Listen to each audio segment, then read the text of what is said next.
Dream Team, it's your boy Neal back with another reaction video, guys. Here we are with 10 straight minutes of Larry Bird facts that will change your mind on who's the GOAT. I don't know if it'll change my mind. I feel like what's been trending lately is we done with the 90s. It's all over TikTok. It's all over YouTube, dog. I think everybody getting fed up.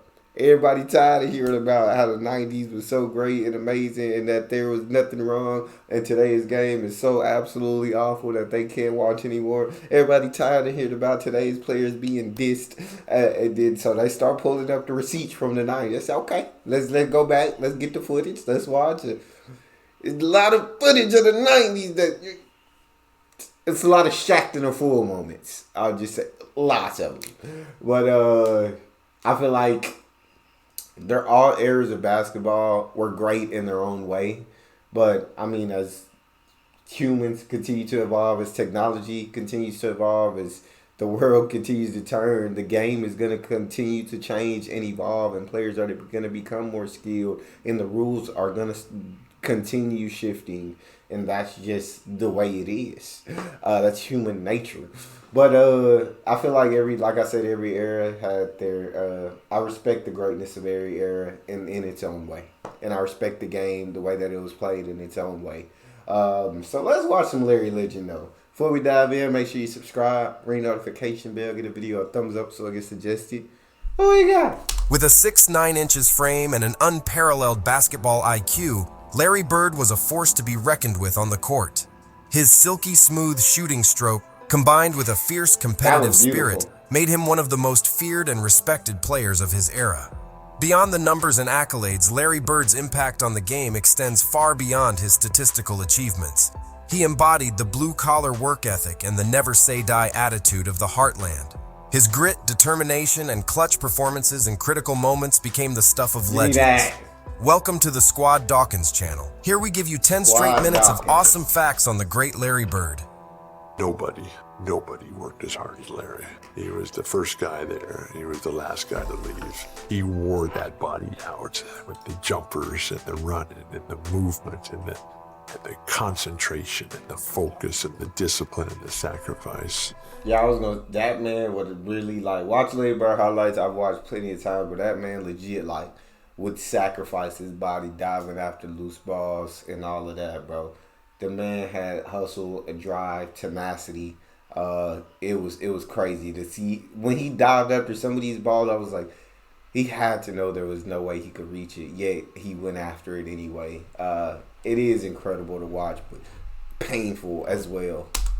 He had it all. Larry Bird dominated his era, and no fact may better prove that point than this one. For 6 straight seasons from 1981 to 1986, Bird was either the MVP or the runner-up, and he also finished in the top 2 spots in 7 out of 8 seasons from 1981 to 1988. Larry Legend is the only person in NBA history to win league MVP, Coach of the Year, and Executive of the Year. From the 1984-85 season through the 1987-88 season, Larry shot 51.7% from the field, 41.4% from three-point range, and 90.1% from the free throw line. That means Larry Legend doesn't just have a 50-40-90 season on his resume, but he has a 4-season stretch of 50-40-90 percentages. During that stretch, he averaged 28.1 points per game. Other than the great Steph Curry and Kevin Durant, no player has ever scored that many points per game in a single season while putting up 50-40-90 percentages. And again, Larry did that over a 4-year stretch. Larry Bird has one of the greatest performances of all time that people don't talk about quite enough. Officially, only 4 players in NBA history have ever achieved the incredible quadruple-double, and Larry Legend was very close to joining this elite few. It was on February 18th. A quadruple-double was crazy, dog. Legit insanity, a quadruple-double. That's mind-blowing. 1985 against the Utah Jazz. According to Larry himself, this may have been the greatest game of his career as he poured in 30 points, 12 rebounds, 10 assists, 9 steals, and 2 blocks on 59.1 shooting. The Celtics were destroying the Jazz in just about every aspect, and at the end of the third quarter, they were leading by 22 points. Due to this, Bird didn't even play in the fourth quarter. That means he almost put up an insane quadruple-double in only 3 quarters. Casey Jones was the Celtics That's head coach. crazy. And when he realized early in the fourth I would have said, man, you gotta go get that steal.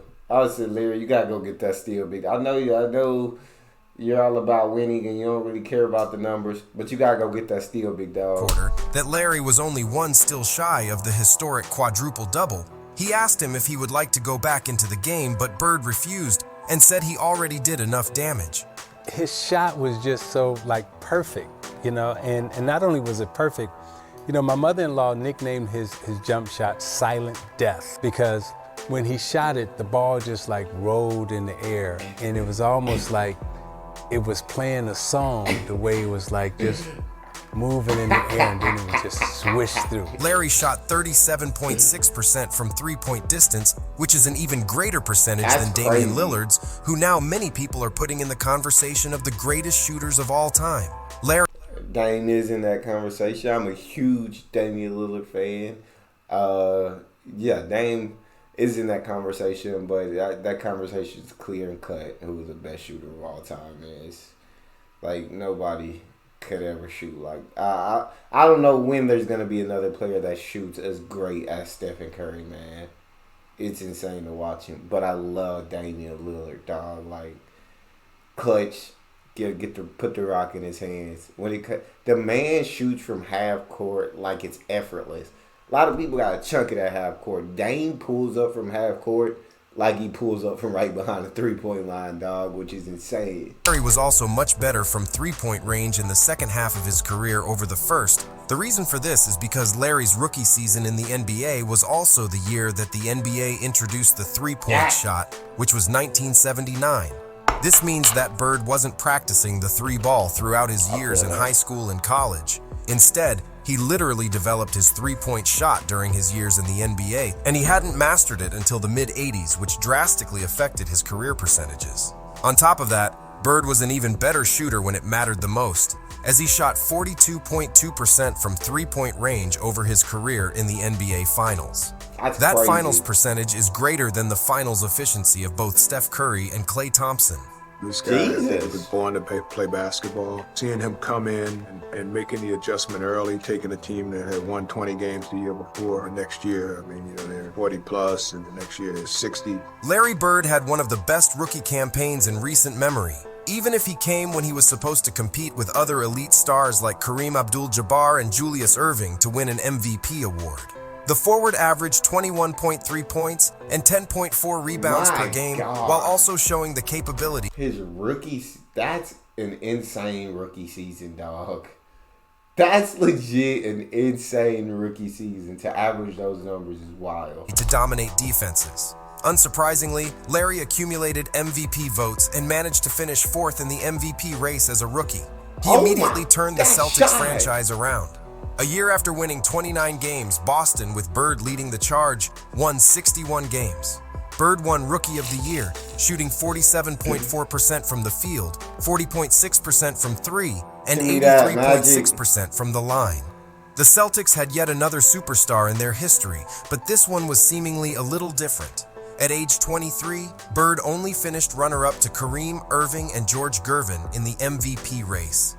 In the 1980-81 season, a year after making the Eastern Conference Finals with rookie Bird on the squad as the best rookie in the league, the Boston Celtics once again had their star for the season.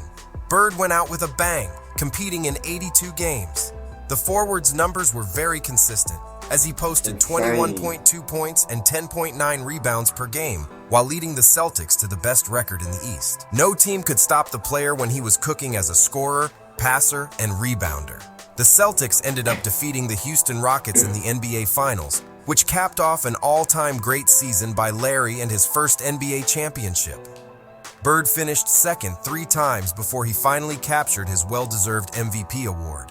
Bird's stat line during the 1984 season was incredibly complete with 24.2 points, 10.1 rebounds, 6.6 assists, 1.8 steals, and 0. He was such a great rebounder. It's crazy. 0.9 blocks per game. As expected, Bird won his first MVP award and also winning in 7 games against the Los Angeles Lakers in the NBA Finals. Bird had the highest MVP finish of his career to date in the 1984-85 season, when he posted 28.7 points, 10.5 rebounds, 6.6 assists, 1.6 steals, and 1.2 blocks per game.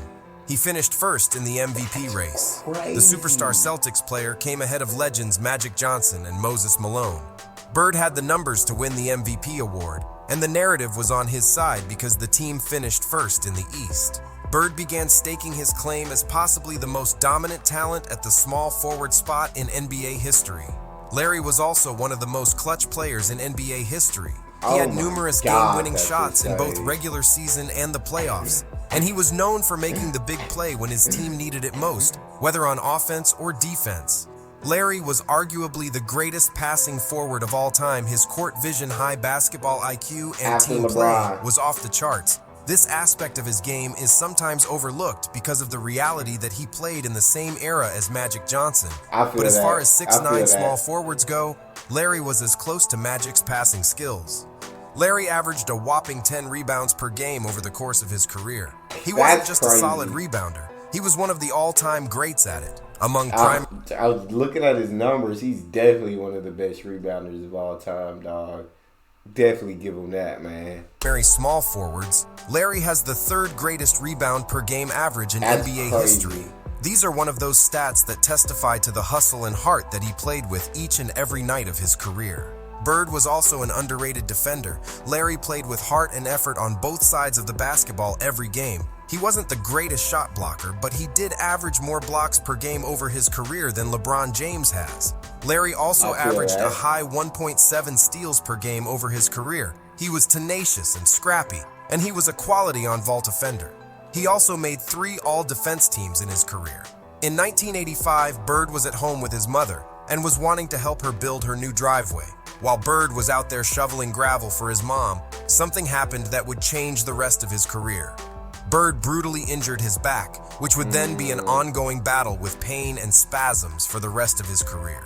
Ultimately, these back issues would play a part in Bird leaving the game earlier than many other athletes. Though while this injury begun and took place in 1980... You just wish that him and Magic wouldn't have had their careers cut short, because it would have been awesome to see what they could have accomplished had their careers not been cut short. But there's so many what-ifs in NBA history. There's so many injuries that changed so many stars' lives that it's like you wish injuries didn't exist and people that had to go through it so you could see just how great people would become. 1985, Bird still played 7 seasons after that injury. In 1986, with the back injury and the enormous pain, Bird won his 3rd MVP in a row. He is the only player to ever accomplish this since the NBA merger. I'm really proud to receive this award for the 3rd time, but I really don't feel that my career is over. I think I can win it some more. The best part about Larry Bird wasn't the fact he won 3 straight MVPs. It wasn't how he won Rookie of the Year and then guided the Boston Celtics to 3 championships in the 80s. What's best about Bird is he never changed. With the Celtics, he was the same guy he was at Indiana State and the same guy he was at Springs Valley High School in French Lick, Indiana. Bird never cared about glory. Fame and fortune never changed him. Individual achievements didn't motivate him. He was all about winning. Tell us in the comments, what is your favorite Larry Bird moment? And if you enjoy this video, hit the like button, share, and subscribe. For even more basketball content, subscribe to our other channels, Free Dawkins and Vintage Dawkins, and follow us on social media. That man was definitely legendary. That's all we got. Make sure y'all subscribe, ring notification bell, get the video a thumbs up. It's your boy D Neal, out.